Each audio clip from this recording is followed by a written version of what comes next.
Bonjour à tous, bienvenue dans notre église, bienvenue dans l'église du Seigneur. Ce matin, nous voulons louer celui qui est notre Seigneur. On va chanter ce chant qui dit « En tout temps, je le bénirai, mes lèvres te loueront ». Dans la vie, il y a des moments difficiles, il y a des moments plus faciles, mais en tout temps, malgré toutes les circonstances, nous voulons élever notre cœur au Seigneur et lui dire que nous l'aimons. Et c'est avec lui, nous sommes attachés à lui, c'est avec lui que nous avancerons. Voilà.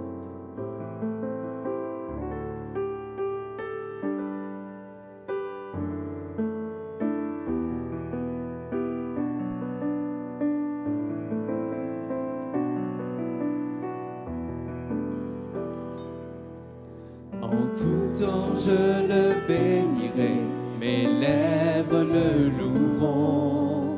Mon âme se glorifiera en Dieu.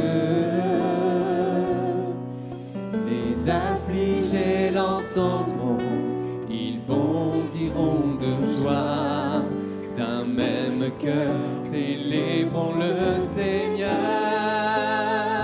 Oh, glorifions son nom ensemble à jamais. Quand j'ai crié vers lui, il a chassé toutes mes frayeurs. Oh, glorifions son nom ensemble à jamais. Que ma louange élève le Seigneur. Car l'ange de l'Éternel est près de tous les siens pour les sauver, les délivrer du mal. Le lion connaît la disette, le juste est rassasié. Oui, c'est avec raison que nous l'aimons. Oh, glorifions son nom ensemble à jamais. Quand j'ai crié vers lui, il a chassé toutes mes frayeurs. Oh, glorifions son nom ensemble à jamais. Que ma louange élève le Seigneur. Venez mes fils, écoutez-moi, si vous aimez la vie, gardez vos lèvres de la tromperie. Pratiquez le bien chaque jour et poursuivez la paix. Et le Seigneur écoutera vos cris. Oh, glorifions son nom ensemble à jamais. Quand j'ai crié vers lui, il a chassé toutes mes frayeurs. Oh, glorifions son nom ensemble à jamais. Que ma louange élève le Seigneur. Amen, amen. Rédempteur adorable. Nous le louons ce matin parce qu'aussi, de son ciel de gloire, il est descendu sur la terre pour mourir pour nos fautes et pour nous sauver. Et nous voulons le glorifier et le louer ce matin.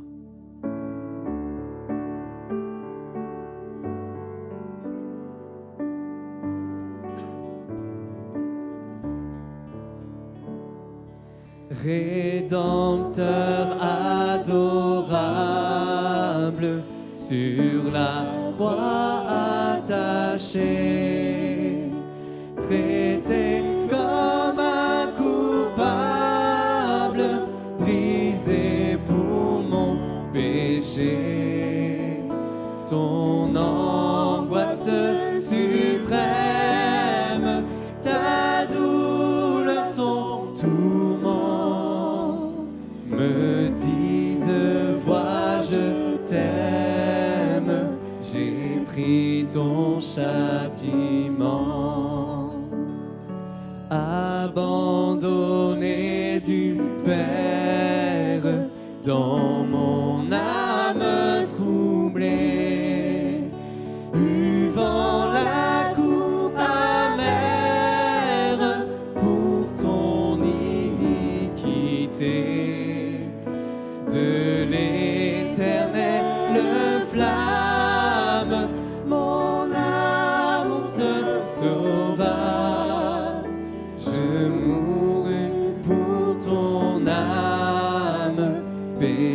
douleur à Golgotha. Le sang de mes blessures, ma couronne de foi, toutes ces meurtrissures, comprends-le, c'est pour toi. J'ai subi ta souffrance, j'ai porté ta longueur, contemple en assurance ton grand libérateur. Ton amour me réclame, me voici, cher Sauveur.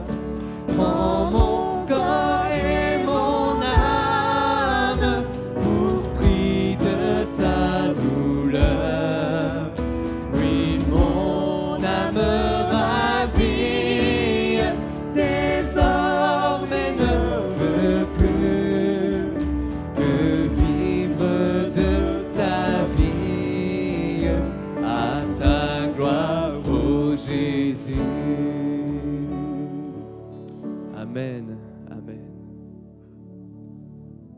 Nous nous approchons de toi, ô grand Dieu.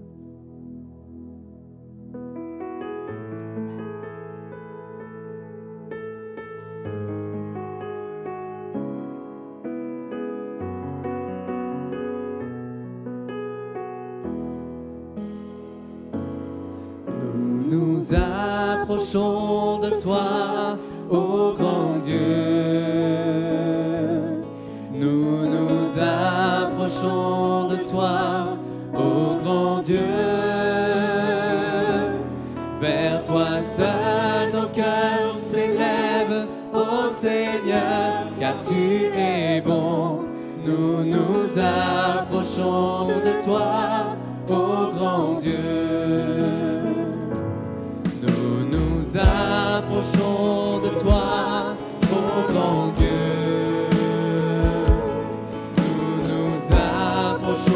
De toi, ô grand Dieu,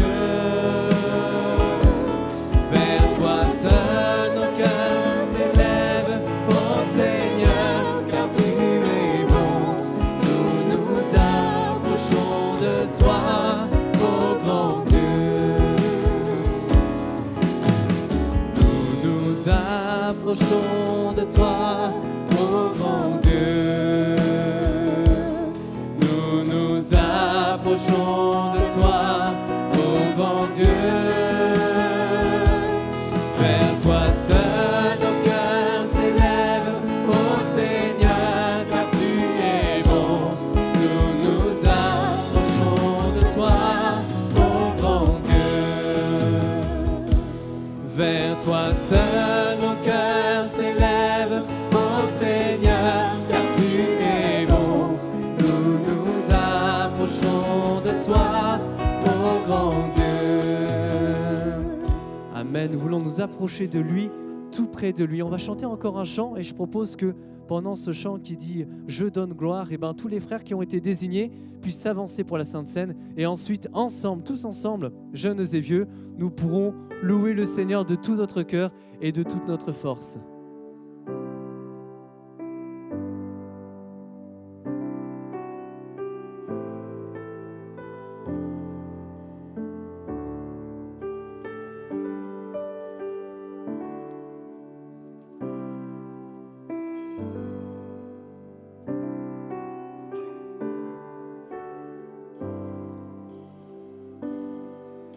Je veux te dire que je t'aime, mon Seigneur, mon Jésus.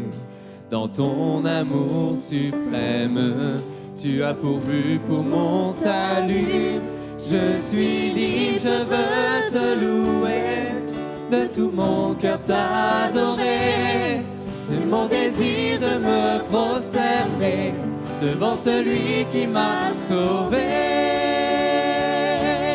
Je donne gloire, gloire, gloire à l'agneau.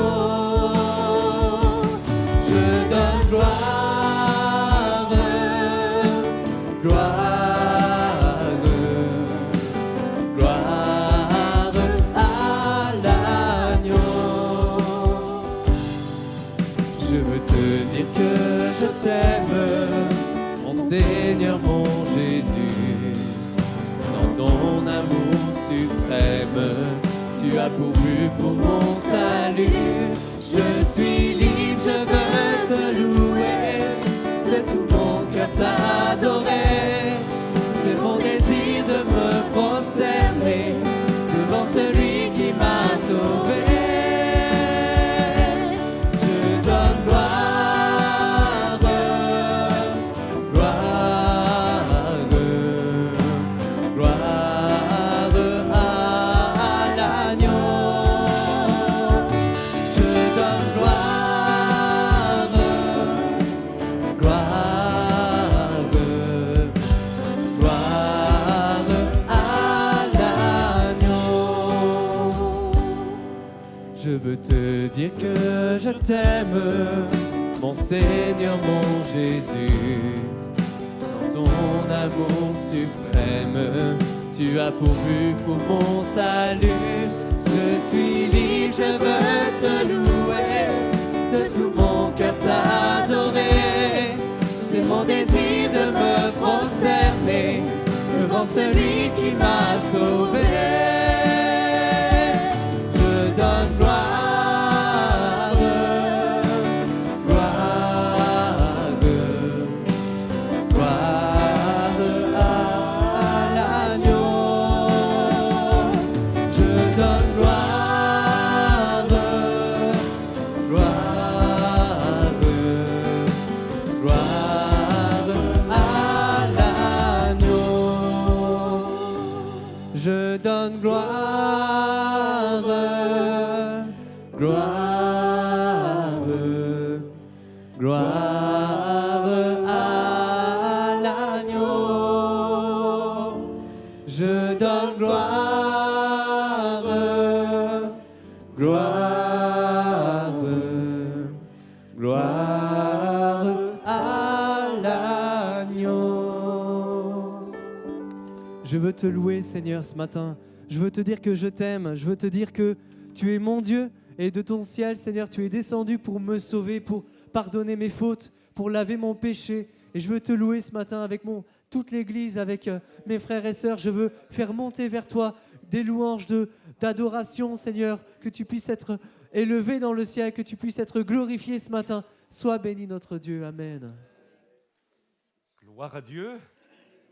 Nous saluons les internautes aussi qui nous regardent ce matin. On vous bénit au nom de Jésus. Et on est heureux d'être ensemble pour louer le Seigneur. Alléluia.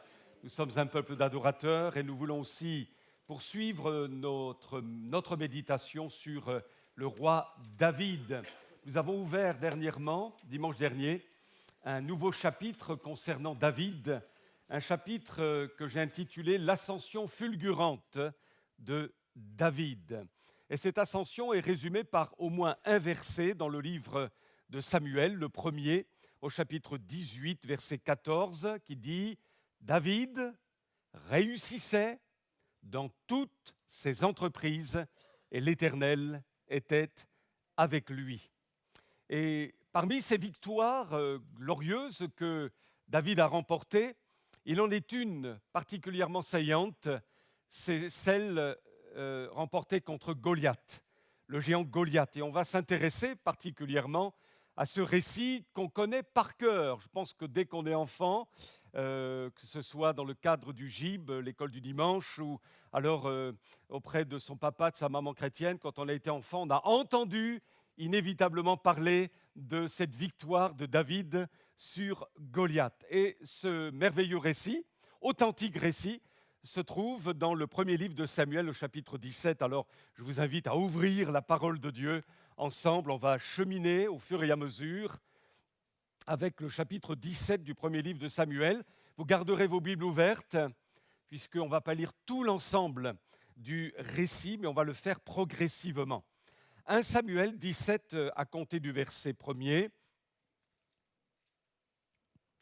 Les Philistins réunirent leur armée pour faire la guerre, et ils se rassemblèrent à Soko, qui appartient à Juda. Ils campèrent entre Soko et Aseka, à Éphédamine. Saül et les hommes d'Israël se rassemblèrent aussi. Ils campèrent dans la vallée des Térébintes et ils se mirent en ordre de bataille contre les Philistins. Les Philistins étaient vers la montagne d'un côté et Israël était vers la montagne de l'autre côté. Alors on peut très bien imager ce récit. On voit d'un côté, sur un versant de la montagne, l'armée d'Israël, et en face, sur l'autre versant, l'armée des Philistins. Et ces deux armées symbolisent deux mondes opposés. D'un côté, le royaume des ténèbres, le camp des Philistins, et de l'autre, le royaume de Dieu, le camp d'Israël. Et entre les deux, il y a une vallée qui les sépare. Il n'y a rien de commun entre ces deux mondes. Ils sont totalement opposés. Il est important pour le peuple de Dieu de bien prendre conscience de l'existence de ces deux royaumes, de l'existence de ces deux mondes spirituels. Le monde de Dieu, invisible à nos yeux, mais ô combien réel. Aussi vrai que je puisse toucher ce pupitre, le monde invisible de Dieu existe évidemment. Avec la Trinité qui règne, le Père, le Fils, le Saint-Esprit, et l'ensemble des créatures glorieuses, les anges, les chérubins, les séraphins, les archanges.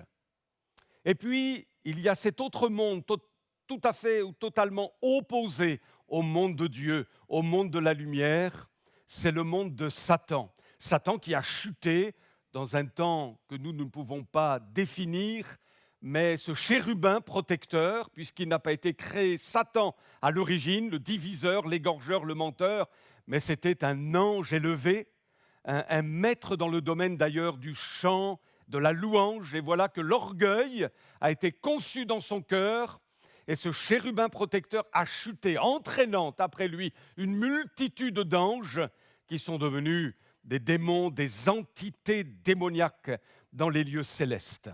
Alors ce monde des ténèbres, ce monde où règne Satan avec les démons, les entités spirituelles méchantes, odieuses et souillées, existe aussi bel et bien. En tous les cas, ce qu'on peut souligner ce matin, c'est qu'on ne peut pas appartenir aux deux mondes.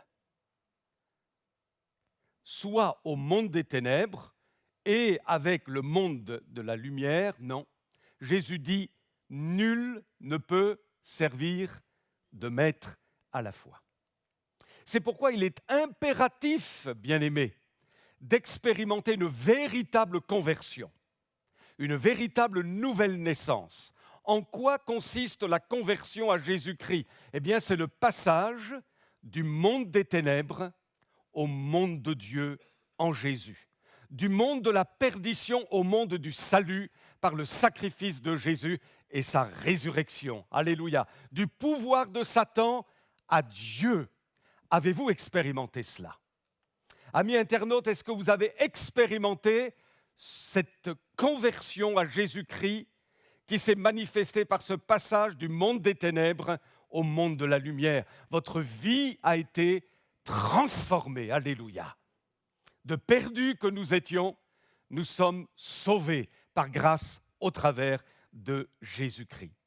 L'apôtre Paul, dans l'Épître aux Colossiens, dit ceci, « Dieu nous a délivrés, alléluia, de la puissance des ténèbres et nous a transportés dans le royaume du Fils de son amour. » Une autre version dit, « Dieu nous a arrachés au pouvoir des ténèbres et nous a fait passer dans le royaume de son Fils bien-aimé. » Une chose est certaine, puisque le récit nous parle d'un combat entre David, qui représente le peuple de Dieu, l'âme sauvée, et Goliath, qui représente Satan, le monde des ténèbres, le monde du péché.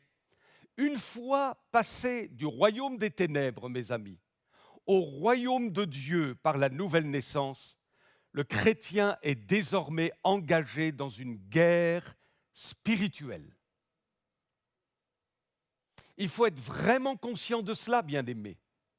Nous sommes engagés dans une guerre spirituelle, face à un ennemi redoutable, vaincu, oui, alléluia, par l'œuvre de Jésus à la croix, mais il n'a pas encore été jeté dans l'étang de feu, dans la perdition éternelle. Un jour viendra, et c'est bon de rappeler l'avenir de Satan, lorsque notamment celui-ci veut revenir sur notre passé, nous lui rappelons son avenir. Et nous pouvons lui dire, tu es un ennemi vaincu. Mais néanmoins, il lui est encore donné la possibilité d'essayer de nous vaincre, de nous détruire et de nous faire naufrage par rapport à la foi. À partir de notre conversion, quelqu'un a dit, le diable nous inscrit dans son carnet d'adresses. Luther, le réformateur du XVIe siècle, a écrit « Nuit et jour, je suis en lutte avec le diable, avec le monde et avec ma vieille nature. Nuit et jour. » Et si Luther a pu le dire en son temps, lui qui avait quand même acquis une certaine envergure spirituelle, à combien plus forte raison, vous et moi, frères et sœurs, nous sommes en guerre contre Satan, le monde des ténèbres, le monde du mensonge, en guerre contre le péché, jour après jour, en guerre contre notre vieille nature, en guerre contre ce monde qui refuse d'intégrer l'œuvre de Jésus. Alors poursuivons notre récit. Verset 4. Un homme, on imagine bien les deux armées, l'une faisant face à l'autre, et un homme sort du camp des Philistins. Un homme sortit alors du camp des Philistins et s'avança entre les deux armées. Il se nommait Goliath. Il était de Gath et il avait une taille de 6 coudées et un empan. Alors on ne sait pas ce que ça signifie, mais dans d'autres versions, version français courant par exemple, et d'autres encore, il est dit il avait une taille de 3 mètres.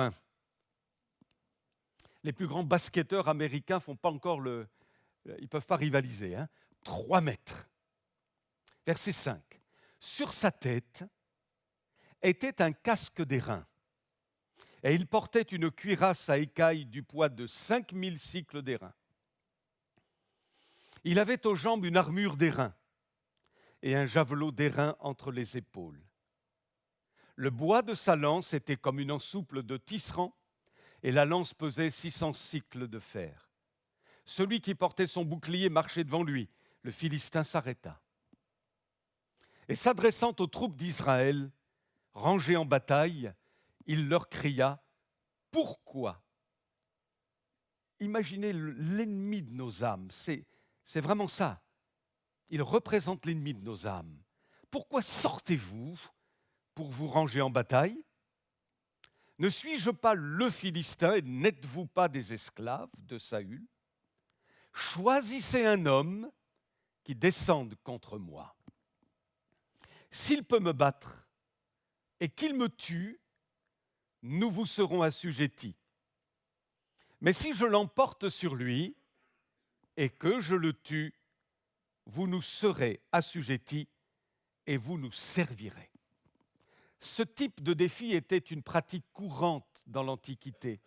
Ça s'apparentait à un duel. Et finalement, chacun des deux combattants représentait leur armée.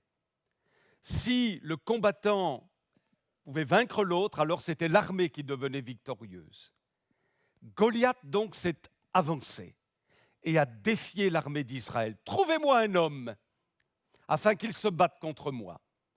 Si j'ai la victoire sur lui, c'est tout le peuple des Philistins qui remporte la victoire sur Israël, et vice-versa. » Et Goliath est là. Vous imaginez Goliath, une véritable forteresse vivante, invincible.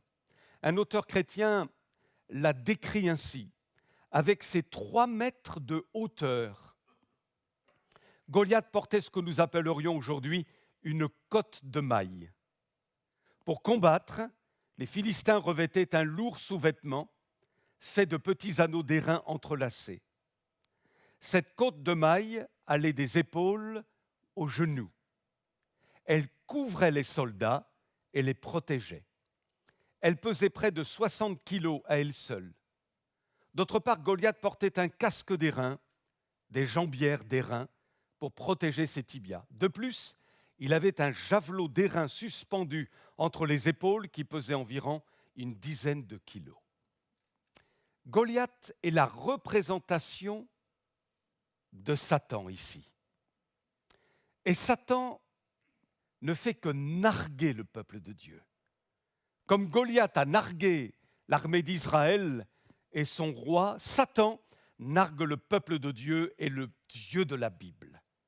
Il ne cesse d'accuser, de menacer et même d'intimider. Et le but que Satan recherche est celui de provoquer au sein du peuple de Dieu le doute, la déstabilisation, la peur. Et voyez-vous, chers amis, l'ennemi de nos âmes est redoutable. Il ne faut pas lui donner plus de pouvoir qu'il en a. Mais quand même, comme l'a dit Nicky Cruz en son temps, c'est un bon combattant. Et il est persévérant. Le diable est persévérant. Il est écrit au chapitre 17, verset 16, « Le Philistin, donc Goliath, s'avançait matin et soir. Et il se présenta pendant 40 jours. » Matin et soir, 2 fois par jour, pendant 40 jours, Goliath harcelait l'armée d'Israël. C'était un véritable harcèlement. Et voyez-vous, il y a des moments où il y a des périodes dans notre marche avec Dieu où vous et moi, nous subissons un harcèlement démoniaque. À moins que vous ne l'ayez jamais vécu, ce qui est étrange. Mais nous pouvons vivre cela et nous avons vécu et nous vivrons cela. Ce n'est pas toujours ainsi, béni soit Dieu, Jésus est là. Mais puisque nous sommes en guerre, et puisque le diable nous a noté dans son carnet d'adresses, puisque nous sommes en dehors de son royaume, il est animé d'une colère terrible vis-à-vis de nous, parce que nous lui avons échappé, nous qui sommes maintenant enfants de Dieu, couverts du sang de l'agneau, délivrés de notre péché et détenteurs de la vie éternelle. Alors nous menons le combat contre lui, au nom de Jésus. Les insinuations de Goliath finissaient par pénétrer dans les pensées des soldats d'Israël jusqu'à créer même des failles dans leur foi. Et c'est pourquoi le verset 11 nous dit « Saül et tout Israël entendirent ces paroles du Philistin. Et ils furent effrayés et saisis d'une grande crainte. » Voyez-vous, bien-aimés, si Israël a dû faire face à un géant en son temps, nous aussi, nous avons nos géants à combattre, chacun d'entre nous. Nous avons un géant particulier à combattre. L'Église de Jésus-Christ, avec un grand E, a ses géants à combattre, d'où la nécessité de la prière, d'intercession, parfois même le jeûne, la proclamation de la parole de Dieu et de la victoire de Jésus à Golgotha. Alors j'ai fait une petite liste de ces géants qui sont susceptibles de nous attaquer jour et nuit. La peur, les soucis, la maladie, le doute, la colère, la jalousie, la pornographie, le stress, la convoitise, le mensonge, l'angoisse, les mauvaises pensées peuvent être aussi comme un géant, la tiédeur spirituelle, le découragement, les travers de caractère, la crise identitaire, on ne sait pas qui on est véritablement en Jésus-Christ. Et nous pourrions évidemment allonger la liste des géants. Nous avons des géants à vaincre. Combien de géants avez-vous déjà vaincus au nom de Jésus? Certainement que vous en avez vaincu. Alléluia. J'en ai vaincu. Je sais les identifier. Mais ils peuvent revenir encore à l'attaque. mais nous allons voir comment les vaincre au nom de Jésus. En tous les cas, ces géants-là ne viennent pas seulement une fois de temps en temps pour essayer de nous impressionner, de nous intimider, de nous déstabiliser, mais à l'image de Goliath, ils sont capables de venir matin et soir, longtemps, nous harceler, nous oppresser et défier notre confiance en Dieu. Et ces géants, ils sont tellement redoutables. Imaginez la voix de Goliath qui retentissait dans la vallée et qui provoquait la frayeur de l'armée d'Israël. Ces géants contre lesquels nous combattons ne cessent d'hurler à nos pensées qu'ils sont plus forts que nous, qu'ils sont capables d'avoir le dessus sur nous et qu'ils finiront tôt ou tard par nous abattre ou nous détruire. Alors arrêtons-nous déjà. Et posons-nous la question, frères et sœurs, où ces géants finissent par avoir le dessus sur vous ou sur moi, où nous les affrontons, nous les confrontons au nom de Jésus et on leur coupe la tête. Vous souvenez-vous de cette parole que je vous avais un jour partagée ? Dis à Dieu, j'ai un grand problème. Dis à ton problème, j'ai un grand Dieu. Gardez ça dans votre cœur. Dis à Dieu, j'ai un grand problème. Dis à ton problème, j'ai un grand Dieu.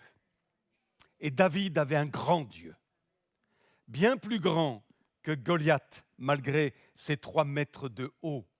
Goliath a donc défié l'armée d'Israël. Et il va dire, choisissez, une autre version dit, trouvez un homme qui descende contre moi. Choisissez, trouvez un homme qui descende contre moi. Je me réjouis à la lecture du psaume 89, parce que dans ce psaume, le Saint-Esprit met « J'ai trouvé David ». Satan dit, trouve-moi un homme capable de me confronter.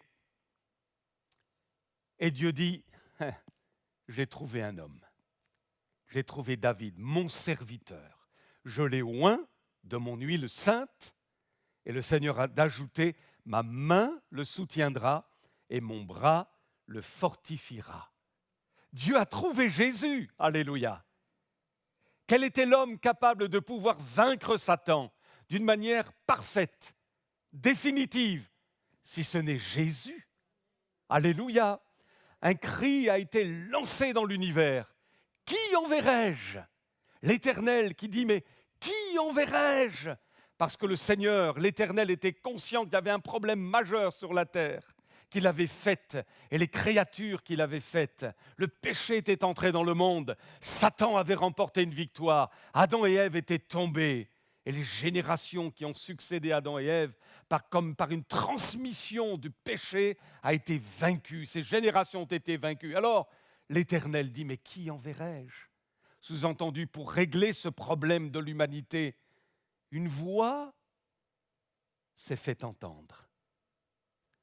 Comme si l'Éternel disait, mais quel est l'homme qui sera capable de vaincre cette entité spirituelle qu'est Satan ? Et cette voix, se faisant entendre, a dit, me voici, envoie-moi. C'est Jésus. Il est un homme dans la gloire, chantions-nous autrefois. C'est Jésus de Nazareth. Il a confronté Satan et il l'a vaincu. Alléluia. Colossiens 2,15, il a dépouillé les dominations, les autorités, et il les a livrées publiquement en spectacle, en triomphant d'elle par la croix. Dieu a trouvé des hommes et des femmes capables de vaincre le géant. Il a trouvé Joseph, Esdras, Néhémie, Paul, Timothée et tant d'autres hommes. Il a trouvé Priscille, Lydie, Phoebé et tant d'autres femmes. Et aujourd'hui encore, bien-aimés, des hommes et des femmes se sont levés, des hommes et des femmes de foi. Et je crois que vous faites partie de ceux-là qui confrontent leurs géants, qui affrontent l'adversité, non pas dans la crainte, dans la frayeur, dans l'intimidation, mais dans la foi placée au Fils de Dieu, sur la base de l'œuvre parfaite que Jésus a manifestée, alléluia, sur la croix du Calvaire, et au nom de sa victoire, béni soit l'Éternel. J'ai trouvé David. La Bible dit, Dieu cherche un homme. On peut avoir été baptisé, on peut avoir confessé Jésus-Christ ici même, sans être un battant contre les ténèbres pour les faire reculer. On se contente peut-être d'une petite vie spirituelle. Seigneur, bénis-moi. Seigneur, fais-moi grâce. Seigneur, tu m'as donné la vie éternelle, c'est bien déjà. Vous comprenez ce que je veux dire? Mais le Seigneur veut que nous allions, vous et moi, plus loin encore. Et que, jour après jour, mois après mois, année après année, nous fassions reculer les ténèbres de cette ville. Reculer les ténèbres de nos familles, qui pour beaucoup d'entre elles n'appartiennent pas encore à Jésus. Il y a un combat, il y a une guerre, alléluia. Mais la victoire en Jésus-Christ nous est acquise. Alors, qu'est-ce qui s'est passé? Dieu a trouvé David et la main invisible de Dieu que nous avons appelée la providence de Dieu, c'est-à-dire cette main invisible qui orchestre tout, de telle sorte que Dieu nous fasse entrer dans notre destinée. Le Seigneur avait une destinée pour David. Et c'est pourquoi cette main invisible s'est posée sur lui, sur son papa, et nous allons lire ce qui s'est passé. Verset 17. Isaïe, donc le papa de David, à ne pas confondre avec Ésaïe, le prophète. Isaïe dit à David, son fils, « Prends pour tes frères cet épha de grains rôtis, ces 10 pains, et cours au camp vers tes frères. Porte aussi ces 10 fromages au chef de leurs milliers. Tu verras si tes frères se portent bien, et tu m'en donneras des nouvelles sûres. Ils sont avec Saül et tous les hommes d'Israël dans la vallée des Térébintes, faisant la guerre aux Philistins. » Donc Dieu suscite les circonstances pour que David entre dans sa destinée. Il vient d'être oint, alléluia, roi, en privé, par le prophète Samuel. Ensuite, il est reparti s'occuper de ses brebis. Il est allé ensuite dans le palais du roi Saül pour jouer de la harpe alors que Saül était tourmenté et cette musique-là lui faisait du bien et le calmait. Et puis ensuite, il retournait encore auprès des brebis. Mais voici le moment où il va s'illustrer par une victoire publique absolument remarquable. Nous avons parlé de quelques caractéristiques de David. Nous avons dit qu'il était un homme selon le cœur de Dieu, on s'en souvient? Dieu régnait en lui, il aimait et recherchait la présence du Seigneur, il pratiquait la droiture et l'Éternel était avec lui. Première caractéristique, homme selon le cœur de Dieu. La deuxième, David était oint. Il était constamment arrosé d'une huile fraîche. Le Seigneur l'oignait d'huile et sa coupe débordait. Il avait une force telle, surnaturelle, qu'il avait été rendu capable de fermer la gueule du lion et d'arracher les brebis des griffes de l'ours. Il avait une onction sur lui, alléluia. Et nous découvrons une autre caractéristique chez David dans notre texte, c'est qu'il avait le sens de l'honneur de Dieu. C'est ce qu'on pourrait encore appeler la crainte de Dieu. La crainte de Dieu, c'est avoir le sens de l'honneur de Dieu. C'est pourquoi au verset 22, il est dit, David, alors il est arrivé dans la vallée des Térébintes, remit les objets qu'il portait entre les mains du gardien des bagages et courut vers les rangs de l'armée. Imaginez ce jeune homme de 17 ans. Aussitôt arrivé, il demanda à ses frères comment ils se portaient. Tandis qu'il parlait avec eux, voici, le Philistin de Gath nommé Goliath s'avança entre les deux armées, hors des rangs des Philistins. Il tint les mêmes discours que précédemment et David les entendit. Et quand David a entendu les propos de Goliath, il s'est révolté. Il s'est révolté du fait de voir Dieu défier ainsi et l'armée d'Israël insultée. Et au verset 26, dans la deuxième partie du verset, il est écrit, et c'est David qui dit ça, « Mais qui est donc ce Philistin ?» C'est incirconcis pour insulter l'armée du Dieu vivant. Je vous pose une autre question, frères et sœurs. Comment répliquer à des géants comme ça?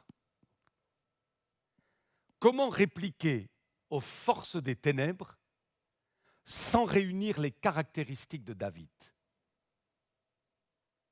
Sans être un homme selon le cœur de Dieu, une femme selon le cœur de Dieu, sans avoir une véritable onction sur soi et sans être animé d'une sainte crainte de Dieu. Saül ne réunissait pas ces caractéristiques. Il est même écrit que l'Esprit de Dieu s'était retiré de lui. Comment voulez-vous, ça aurait dû être à Saül de prendre son armure et de descendre dans la vallée des Térébintes et d'affronter au nom de tout le peuple et au nom de l'Éternel Goliath. C'était son rôle, mais il en était tout à fait incapable parce qu'il avait perdu l'onction. Parce que c'était un homme selon le cœur de l'homme et non pas selon le cœur de Dieu. Parce qu'il n'était pas droit. Et du coup, il lui était rendu impossible d'être efficace face à l'ennemi. Vous savez, frères et sœurs, si nous ne sommes pas des hommes et femmes selon le cœur de Dieu, si nous ne veillons pas sur notre cœur, s'il y a quelques péchés dans notre vie, si notre vie spirituelle est vacillante, si notre vie de prière est une option, si pour nous l'intégration dans la maison de Dieu est aussi une autre option, si nous ne sommes pas connectés avec les réalités spirituelles, si nous ne recherchons pas l'onction de l'esprit comme une question de vie ou de mort, si nous ne cherchons pas Dieu, le diable, qu'on soit baptisé ou pas, aura raison de nous. Il va nous vaincre, il va faire de nous des pantins. Et nous allons être assujettis à la crainte, aux angoisses, aux accusations, aux crises d'identité et tant d'autres choses encore qui se trouvent parmi le peuple de Dieu. Je ne dis pas ici spécialement, mais dans l'Église de Jésus-Christ. Parce que la victoire n'est pas une réalité dans notre vie pratique. C'est pourquoi nous avons besoin, vous et moi, de demander au Seigneur toutes les caractéristiques qui nous feront devenir de véritables guerriers pour Jésus. Je m'attendais à un grand amen, mais ce n'est pas grave, la vérité demeure. Amen. Eliab n'avait manifestement pas ces caractéristiques. Et on lit au verset 28, « Eliab, son frère aîné, qu'il avait entendu parler à ses hommes, fut enflammé de colère contre David. Il dit, « Pourquoi es-tu descendu et as-tu laissé ce peu de brebis dans le désert ?» On voit Eliab, le frère aîné, qui est en colère contre son petit frère. « Je connais ton orgueil », on en a parlé dernièrement, souvenez-vous, « et la malice de ton cœur. » Le pauvre Eliab ne voyait pas David comme Dieu le voyait. Hein. « C'est pour voir la bataille que tu es descendu. » David répondit, « Mais qu'est-ce que j'ai fait ? Ne puis-je pas parler ainsi ?» Et il se détourna de lui pour s'adresser à un autre et fit les mêmes questions. Le peuple lui répondit comme la première fois. Eliab n'avait pas les caractéristiques de David et il était incapable d'aller combattre Goliath. Eliab s'est placé sur un autre terrain de combat, le terrain de la guerre entre frères. Animé d'une critique acerbe. Et voyez-vous, frères et sœurs, je vais vous dire une chose, ce qui dévore les églises aujourd'hui, ce sont les critiques. C'est un faux combat. Ce n'est pas sur ce terrain-là qu'il faut mener le combat, parce que c'est un faux combat. Eliab mène un combat contre son petit frère. Or, le véritable combat doit être mené contre Goliath. Vous êtes d'accord avec moi ? C'est lui qu'il faut vaincre. Et là, ils sont en train de se friter. Eliab et David. Ils sont en train de se combattre à coups de critique, pas David, mais Eliab. Et vous savez, la critique, elle n'est pas restée au seuil de nos maisons de prière, malheureusement. Et c'est pourquoi ça dévore, ça empoisonne, ça infecte toutes les églises. Où je suis passé, partout c'est la même chose. Partout. Les critiques, on critique le pasteur, on critique le frère un tel, on critique la sœur un tel, et après on loue le Seigneur, après on prend la scène et on demande à Dieu le réveil. Mes amis, ce n'est pas ce combat-là qu'il faut que nous menions. Vous comprenez ce que je vous dis? Ce n'est pas ce combat-là. La critique, l'homme est critique par nature. Le problème, c'est quand on est né de nouveau, qu'on continue de critiquer. Je vais vous montrer une petite diapo qui est intéressante. Voyez le personnage dans la case du haut à gauche. Ils vont l'achever, cette âne. Pensez-vous, ils sont à deux dessus. Alors, il y a un petit commentaire. Peut-être qu'on aurait dit la même chose. Ils vont l'achever, cette âne. Alors la dame descend de l'âne. Et puis, les deux messieurs disent, il ne connaît pas la galanterie, celui-là. La case de gauche en bas, alors c'est le monsieur qui descend par galanterie et qui fait monter la dame sur l'âne. Mais qui c'est qui est le chef à la maison? Franchement, quoi. Alors c'est le monsieur qui marche. Donc encore une autre critique. Et puis nous arrivons à la 4e case, en bas à droite. Ils sont descendus tous les deux de l'âne. Ils sont bêtes. Ils ont un âne et ils ne le montent pas. Et la conclusion de tout ça, quoi que l'on dise, quoi que l'on fasse, les gens trouveront toujours quelque chose à redire. Là n'est pas le véritable combat. Les querelles internes dans l'Église ne sont pas le vrai combat. Le vrai combat, il est contre Satan, dont nous n'ignorons pas, dit l'apôtre Paul, les desseins. Et voyez-vous, j'ai rarement rencontré des frères et des sœurs, lorsqu'il y avait des tourments dans une église, qui réalisaient qui était aux commandes. J'ai traversé des divisions, j'ai traversé des vents démoniaques, non seulement dans mon ministère, mais aussi dans certaines églises où je suis passé, des vents démoniaques. Vous ne pouvez rien faire. Ça délire de partout, vous ne comprenez plus rien. Mais qui ai-je entendu dire c'est un coup de l'ennemi, là, attention? Ça vient du diable, ça vient des ténèbres. Peu, chacun voulant faire valoir sa cause au mieux. Alors, imaginez David sautant sur son frère Eliab. Tu me critiques, tu me demandes pourquoi je suis là. Oh, alors, il saute dessus et puis il y a un combat. Il se serait peut-être blessé ou peut-être tué. Et Goliath, lui, sans problème, aurait toujours été là, regardant le spectacle. Regardant, dans l'armée d'Israël, la division. Ils se mordent ensemble, ils se bagarrent ensemble. Et moi, Goliath, je suis indemne. Je suis toujours là. Vous imaginez le spectacle? Alors, ce qui est extraordinaire, c'est que David va complètement ignorer les propos de son frère Eliab. Et il va parler à quelqu'un d'autre. Vous voyez? Il y a des moments où il faut passer outre, vous savez. Et lui, c'est ce qu'il fait. Alors, il va s'occuper de Goliath. Il va s'occuper du véritable problème. Il va s'occuper du véritable problème. Une chère sœur, alors que j'étais à Saint-Étienne-du-Rouvray, une sœur que vous connaissez bien d'ailleurs pour beaucoup d'entre vous, un jour m'a dit ceci, et j'ai retenu cette parole. Vous voyez, parfois il y a des paroles vraiment chez des frères et sœurs très inspirées. Et cette sœur me disait, « Oh, Daniel, l'Église n'a même pas à craindre Satan pour qu'il y ait de la zizanie en son sein.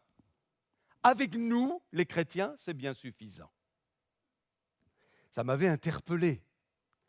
Alors que Dieu, frères et sœurs, nous aide, vous et moi, vous êtes d'accord? Qu'il nous aide à mener le bon combat. Il y a des combats qui ne valent pas la peine d'être menés.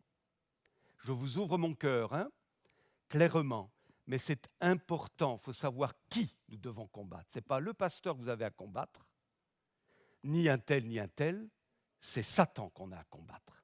C'est le péché qu'on a à combattre. Ce sont les géants que nous avons à combattre. Il faut savoir où nous menons le combat. Sinon, nous offrons un spectacle pitoyable à Goliath. et je n'ai pas envie de lui offrir ce spectacle-là. Qu'est-ce que vous en pensez? C'est pourquoi que Dieu nous soit en aide les uns et les autres. Et alors, ce qui est intéressant, c'est que Saül a eu une idée curieuse, qu'on découvre au chapitre 17, versets 38 à 39. Saül, alors que David s'apprête à affronter le géant, Saül fit mettre ses vêtements à David. Alors, il faut bien savoir que Saül était un grand bonhomme, hein. Et David, petit jeune, je ne pense pas qu'il avait un grand gabarit. Vous imaginez la scène.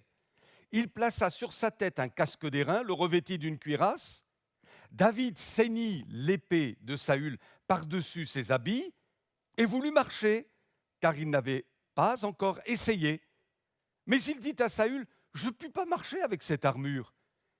Je n'y suis pas accoutumé. » Et il s'en débarrassait. Je trouve qu'il y a un peu d'humour dans cette scène, un peu dramatique quand même, hein, mais il y a un peu d'humour. C'est une scène cocasse. Vous imaginez David avec une armure beaucoup trop grande pour lui, une épée trop lourde, je ne sais pas, puis vous l'auriez vu marcher. On aurait presque ri de cette scène suffisamment cocasse. Et qu'est-ce que ça veut dire pour nous? Je pense ceci. On ne peut pas imposer aux autres d'être ce qu'ils ne sont pas. Saül voulait que David soit Saül à travers le fait de revêtir son armure. Mais David est David. Saül est Saül. On ne peut pas imposer aux autres d'être ce qu'ils ne sont pas. David veut rester lui-même, avec ses armes à lui, ses armes de berger. Au verset 40, il nous est dit que David prit son bâton, choisit dans le torrent 5 pierres polies, les mit dans sa gibecière de berger dans sa poche, puis sa fronde à la main, il s'avança contre le Philistin. Ce qu'il sait, c'est que l'Éternel est avec lui. Qu'importe, même si je n'ai pas une armure telle que les soldats d'Israël ou telle que Saül, c'est pas grave. Avec mon bâton, avec ma pierre polie ou mes 5 pierres polies, ça suffira, puisque Dieu est avec moi. Les armes avec lesquelles nous combattons ne sont pas charnelles, mais elles sont spirituelles, puissantes pour renverser les forteresses. Alors, il ne faut pas être quelqu'un d'autre que Dieu veut que nous soyons en Jésus-Christ. N'imitons pas les autres stupidement. N'imitons pas leur intonation de voix, jusqu'à ce que nous confondions la personne. Tiens, c'est un tel qui a prié. Non, c'est un autre tel. C'est étrange ça. N'imitons pas leur rythme de prière. Ah, toi, tu fais comme ça, comme ça, comme ça. Mais nous, on a une autre vie. On travaille, on se lève à 5 heures du matin, on finit à 20 heures du soir. On ne peut pas avoir le même rythme de prière qu'une personne en retraite. Vous comprenez ce que je veux dire? Un jour, c'est Samuel Peter Schmidt qui disait, il y a un prédicateur qui est venu, il a impressionné tout l'auditoire, il a impressionné Samuel Peter Schmidt, parce que cet homme disait, moi je prie toutes les nuits, je cherche Dieu. Et le pasteur Samuel s'est dit, waouh, oh, quel homme de Dieu, toute la nuit en prière, moi je fais pas ça, je fais pas ça. Alors il s'est senti tout petit, Samuel. Et puis il a conversé avec ce pasteur, et ce pasteur, alors il lui a dit, mais tu pries comme ça toute la nuit, moi je peux pas faire ça. Oui, mais le jour je dors. Alors Samuel dit, ah, je comprends, mais nous, le jour, on bosse, quoi. Hein, nous, on travaille pendant ce temps. Vous comprenez, ne nous laissons pas impressionner de cette manière-là et n'imitons pas le rythme des uns ou des autres, ou même les formulations des autres. Nous n'avons pas à les imiter. Souvenez-vous de Joas, qui s'est présenté à Élisée à un moment donné, et il va dire à Élisée, mon père, char d'Israël et sa cavalerie. Vous vous souvenez de ça? Non, peut-être pas. Mon père, char d'Israël et sa cavalerie. Il utilise la même formulation qu'Élisée a utilisée auparavant devant Élie. Et il a dû se dire, Joas, c'est une bonne formulation, je vais impressionner le prophète Élisée. Vous voyez? Mais le prophète Élisée n'a pas du tout été impressionné. Mes amis, il faut rester soi-même. On ne peut pas porter l'armure d'un autre. Prenons les armes de Dieu pour nous, comme on est nous. Jean n'était pas Paul, Paul n'était pas Pierre, Pierre n'était pas, vous comprenez? Chacun avait son identité précise. Nous n'avons pas à nous cloner. Il n'y a pas de clone dans l'œuvre de Dieu. il y a des individus, des identités uniques. Vous êtes uniques. Amen. Vous êtes uniques. Il n'y a pas une voix comme vous. Il n'y a pas une empreinte digitale comme la vôtre. Vous êtes uniques aux yeux de Dieu. Alléluia. Restez ce que vous êtes. Et ne permettez à personne de faire de vous ce que vous n'êtes pas, en vous faisant revêtir une armure qui ne vous conviendra pas. Vous êtes ce que vous êtes. Et ça ne va pas vous empêcher de remporter la victoire. Tel que vous êtes, en Jésus-Christ. Alléluia. Il y a des combats que les autres ne peuvent pas mener à notre place. C'est l'heure de l'affrontement. Ce n'est plus le moment des théories. Vous savez, il y a ces bons moments que nous avons ensemble où nous sommes enseignés par la parole de Dieu. Merci Seigneur. Et combien de bons messages n'avons-nous pas entendus? Combien de bonnes lectures n'avons-nous pas faites, vous et moi? On a été enseignés, surenseignés peut-être même. Mais ce qui est important, c'est sur le terrain. C'est la pratique qui est importante. Vous êtes heureux, dit Jésus, pourvu que vous mettiez ces choses en pratique. Il ne s'agit pas seulement de se remplir la tête, mais il faut acquérir suffisamment de connaissances bibliques, spirituelles, pour aller sur le terrain et pour vivre ce que Dieu nous a dit dans sa parole, pour incarner l'enseignement béni que nous avons reçu. Sinon, ça sert à quoi? Ça ne sert à rien. David avait certainement entendu des choses sur l'Éternel. Il avait été enseigné par son papa Isaïe, etc. Mais là, maintenant, vient le moment de la confrontation. On n'est plus dans la théorie. Il faut aller maintenant dans la bataille. Il faut combattre, et combattre efficacement. Alléluia. Alors, ça va devenir un corps à corps contre l'ennemi. Vous vous souvenez peut-être, et je parle surtout à mes amis internautes, puisque vous connaissez sans doute cette anecdote vraie que je vous ai partagée il y a de cela quelque temps. C'est un jeune étudiant qui était bien entouré par sa famille chrétienne, par des amis, dans sa petite église, dans la ville où il habitait, une ville relativement moyenne. Et puis, il a fallu qu'il change de ville pour poursuivre ses études. Ce garçon-là avait reçu un authentique appel de Dieu pour servir, vraiment. Voilà donc qu'il se retrouve dans cette grande ville universitaire, dans la cité U. Il est tout seul, il n'y a plus d'amis, il n'y a plus les parents, il n'y a plus l'église Cocoon où il était. Il est comme livré à lui-même. Et là, il est sur le terrain de la pratique. Tout ce qu'il a reçu, tout ce qu'il avait emmagasiné, qu'allait-il en faire?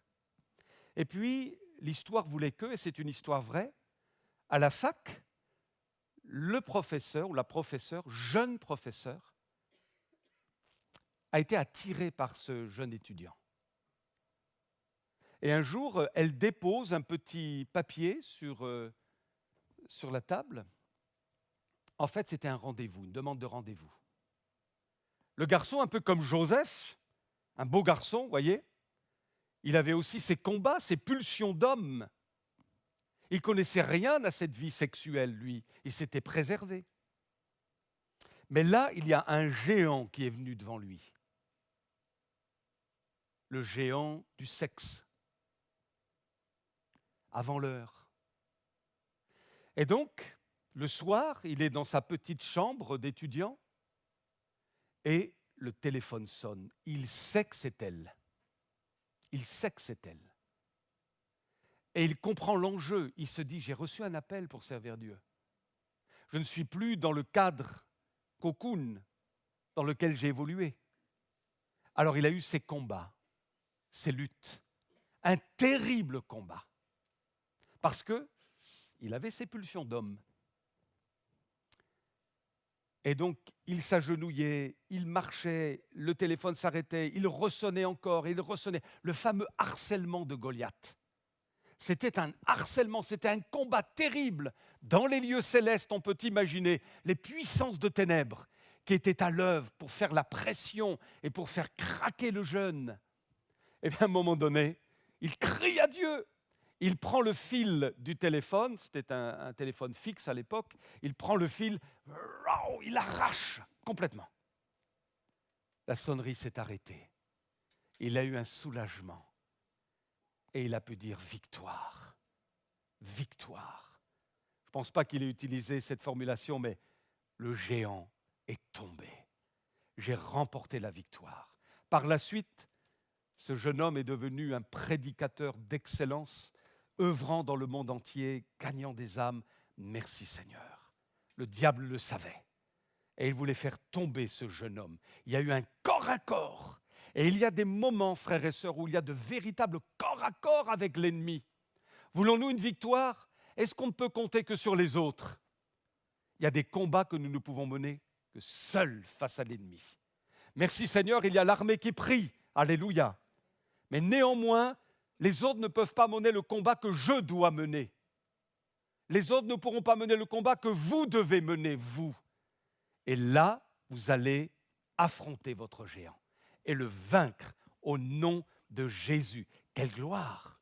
Quelle victoire! Alléluia! Et là, j'imagine dans le monde des ténèbres, une déception terrible lorsque ce jeune homme a arraché le fil électrique. Mais dans le ciel de gloire, dans le monde de Dieu, il y a eu peut-être des applaudissements, des joies, des cris de victoire. Ce jeune homme a tenu bon. Alléluia, alléluia. Oh, que le Seigneur soit béni. Alléluia. En tous les cas, je vais bientôt finir. C'est un petit peu long, non? Ça va? Vous tenez bon? Oui? Vous êtes branchés toujours? Amen. L'arme la plus redoutable de David, c'était sa foi. Et je suis stupéfait de voir ce jeune homme de 17 ans face à ce géant. Vous imaginez? Et il lui dit ceci au verset 45 et 46. « Tu marches contre moi avec l'épée, la lance et le javelot, et moi, je marche contre toi au nom de l'Éternel des armées, le Dieu d'Israël, que tu as insulté. Aujourd'hui, alors voici sa déclaration de foi. Aujourd'hui, l'Éternel te livrera entre mes mains, et je t'abattrai et je te couperai la tête. Aujourd'hui, je donnerai les cadavres du camp des Philistins aux oiseaux du ciel et aux animaux de la terre, et toute la terre saura qu'Israël a un Dieu. Et toute cette multitude saura que ce n'est ni par l'épée, ni par la lance que l'Éternel sauve, car la victoire appartient à l'Éternel, et il vous livre entre nos mains. » La proclamation de foi. Est-ce que vous agissez comme ça aussi? Je pense qu'il faut proclamer les promesses de Dieu, les citer textuellement. Vous prenez votre Bible et vous dites « Seigneur, voilà ce que tu as dit. Je le proclame au nom de Jésus. » Alléluia. Parce que la parole a une puissance spirituelle, connue du monde de Dieu, mais aussi redoutée par le monde des ténèbres. Et voilà que David, il proclame, il fait une déclaration de foi qui était sa réponse à la déclaration de défaite de la part du géant. Le géant dit, vous n'y arriverez pas. Et David lui dit, si, au nom de l'Éternel. Goliath dit au verset 43, mais suis-je un chien quand il a vu le jeune là? Suis-je un chien pour que tu viennes à moi avec des bâtons? Et après l'avoir maudit par ses dieux, il ajouta, viens vers moi et je donnerai ta chair aux oiseaux du ciel. Voyez cette proclamation démoniaque. Ah, tu veux te mesurer à moi? Et moi, je te dis que je vais donner ta chair aux oiseaux du ciel, aux bêtes des champs. C'est de l'intimidation. Une proclamation de défaite de Goliath face à David. Et voyez-vous, jour après jour, moi je crois ceci, frères et sœurs, le diable fait des déclarations de défaite sur chacune de nos vies. Et parfois nous entendons sa voix et nous nous disons, nous n'y arriverons pas. C'est trop dur, j'irai pas jusqu'au bout, c'est compliqué, et puis ça ne se dénoue pas.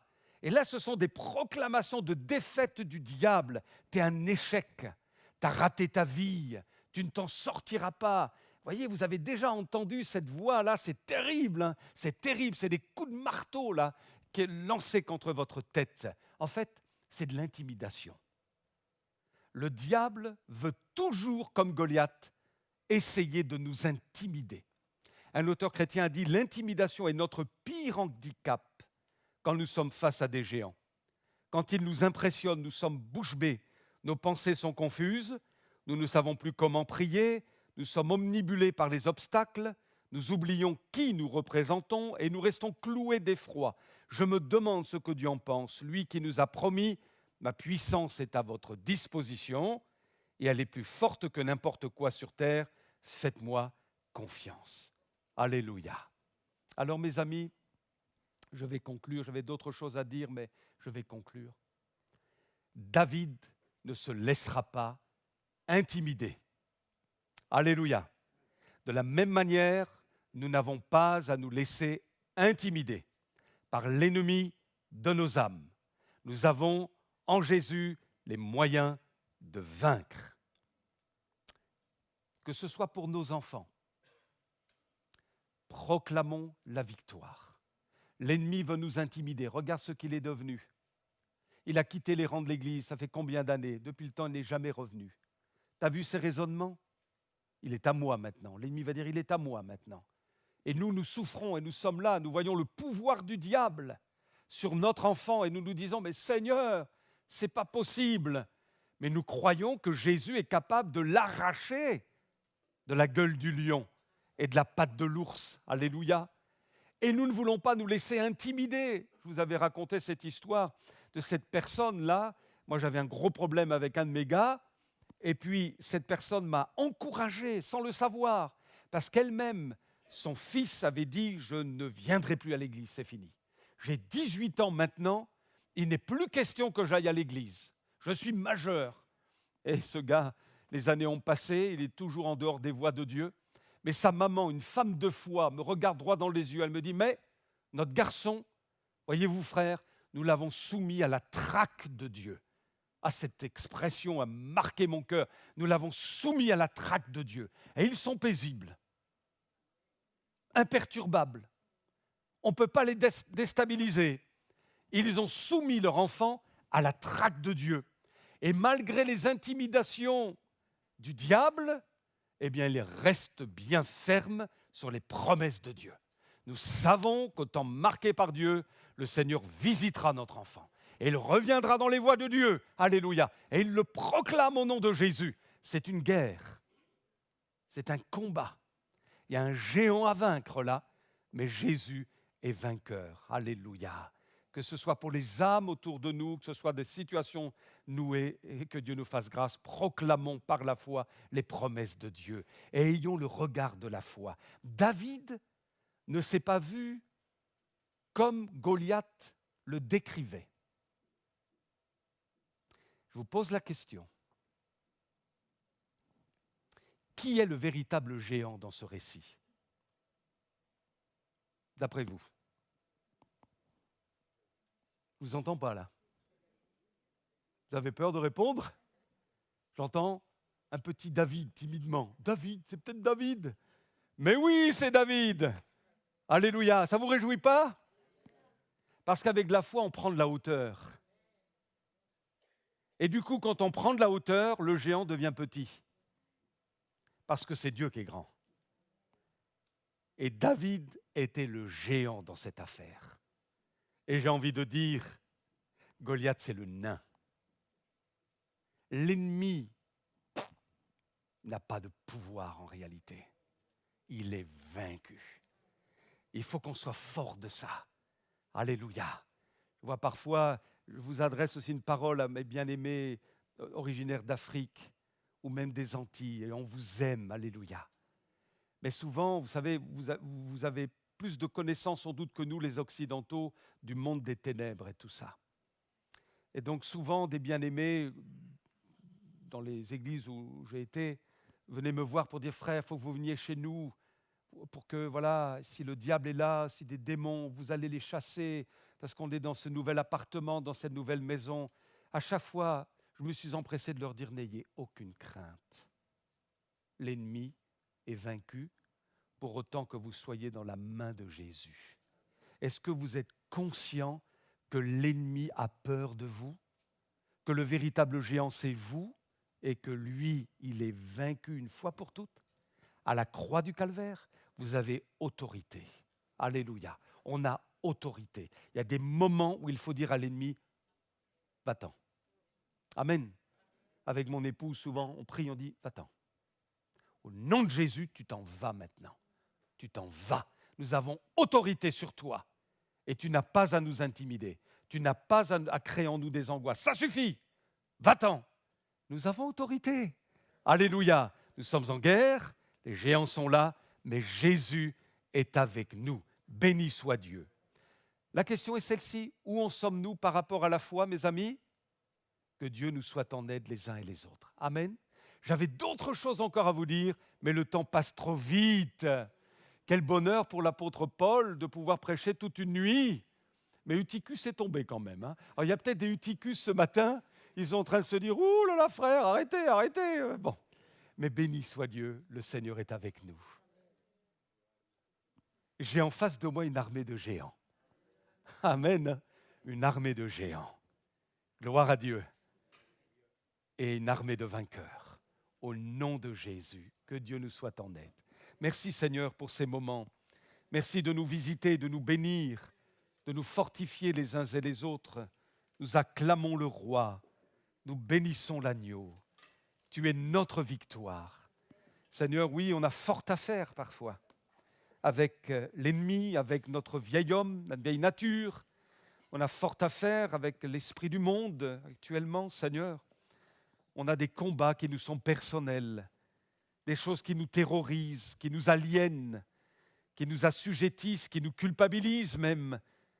On sait que l'accusateur des frères accuse jour et nuit, mais tu es notre avocat, notre défenseur, et tu as vaincu pour nous, et tu nous entraînes dans la victoire, comme Israël a été entraîné dans la victoire de David, après que le géant est tombé, alléluia, suite à cette pierre polie reçue dans le front. Béni sois-tu, Seigneur. La victoire est à nous, alléluia. Oh, tu nous rends plus que vainqueurs ce matin. Et nous serrons cette parole dans notre cœur en disant, Seigneur, il y aura encore des combats, il y aura encore des intimidations de l'ennemi, mais tu relèves notre tête. Tu pries pour nous dans les lieux célestes et tu nous fortifies.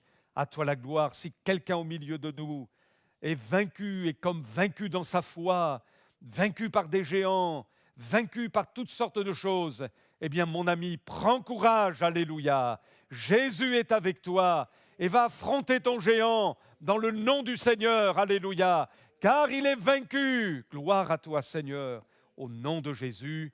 Amen. Amen. Alléluia. Amen, merci pour la parole de Dieu. Je vous propose de chanter encore un chant avant de se séparer. On va chanter ce chant qui dit « Mon secours est en toi ». Amen. Amen. On peut peut-être se mettre debout, si vous le pouvez, si vous le souhaitez.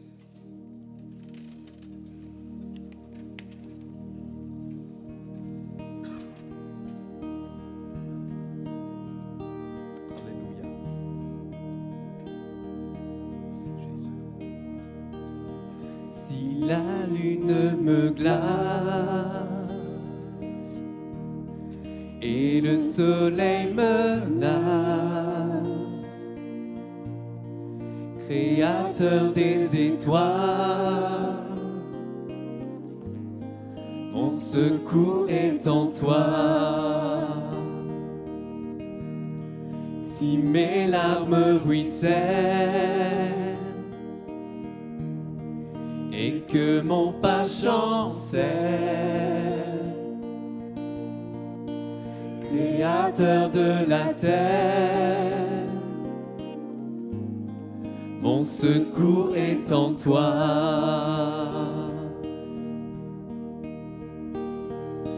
Je lève les yeux vers les hauts sommets. Toi seul est mon Dieu. Je proclamerai. Toi seul est ma force. Toi seul me restaure. Mon secours est en toi.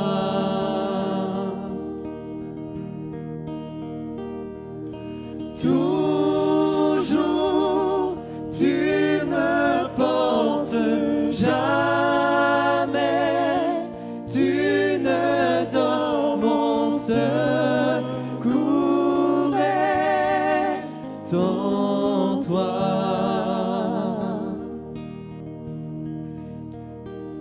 Si la peur m'envahit et mon âme chavire, Créateur de la vie, mon secours est en toi.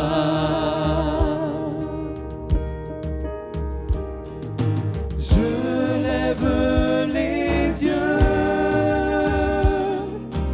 vers les hauts sommets.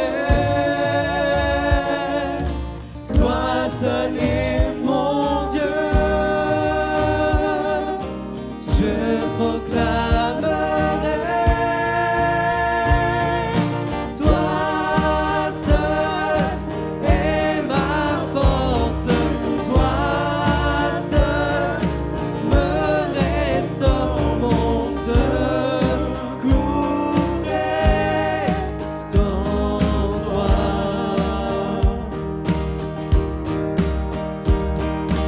Toujours tu me portes, jamais tu ne dors. Mon secours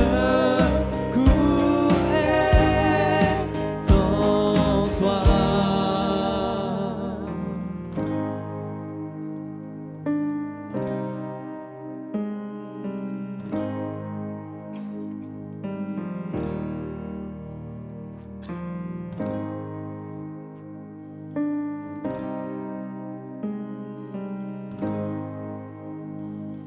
Ta victoire, mon espoir, ton chemin, mon destin, ton salut, mon refuge, tout est en toi. Ma victoire, mon espoir, ton chemin, mon destin, ton salut, mon refuge, tout est en toi. Ta victoire, mon espoir, ton chemin, ton destin, ton salut, mon refuge, tout est en toi. Ta victoire, mon espoir, ton chemin, mon destin, ton salut, mon refuge, tout est en toi. Ta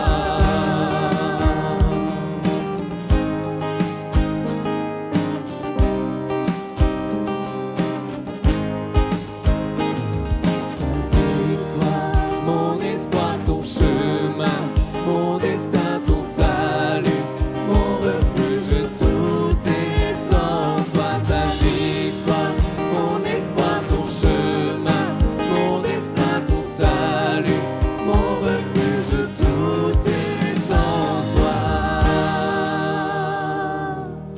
Amen. Tout est en toi, Jésus. On a été très heureux de partager ces moments avec vous. Notre réunion touche à sa fin. Passez une bonne fin de journée et une bonne semaine.